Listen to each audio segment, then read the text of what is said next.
आज का टॉपिक है इन्वेंट्री। इन्वेंट्री होता क्या है? इसको हम स्टॉक भी बोलते हैं। ये ओपनिंग स्टॉक भी होता है, क्लोजिंग स्टॉक भी होता है।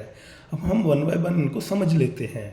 ओपनिंग स्टॉक कुछ नहीं है, closing balance of stock of last year.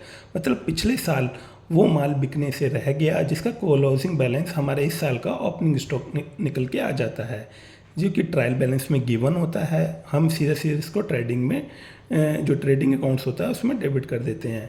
अगर हम इसकी एंट्री की बात करें तो इसकी एंट्री होती है trading account debit to opening stock. अगर आप ट्रेडिंग अकाउंट बनाते हैं तो उसके डेबिट साइड आपको ओपनिंग स्टॉक देखने को मिलता है। अब बात करते हैं क्लोजिंग स्टॉक क्या होता है। क्लोजिंग स्टॉक क्लोजिंग बैलेंस होता है ऑफ करंट ईयर स्टॉक। मतलब जो इस साल के अंत में, अगर मैं बोलूँ 24 से 25, 1 अप्रैल 24 से 31 मार्च 25 के अगर हम अकाउंट्स बना रहे हैं तो 31 मार्च को जो भी हमारा माल बिकने से रह गया वो हमारा क्लोजिंग स्टॉक कहलाता है। क्लोजिंग स्टॉक की जो वैल्यू है हम कैसे डिटरमाइन करते हैं? कॉस्ट और एनआरवी जो दोनों में से कम हो उस वैल्यू पे क्लोजिंग स्टॉक की वैल्यू निकाली जाती है। अब बात करें इसकी एंट्री क्या होती है। Closing stock debit to trading account. मतलब ये ट्रेडिंग जब हम टी शेप का बनाते हैं तो उसके क्रेडिट साइड ये क्लोजिंग स्टॉक का बैलेंस आता है।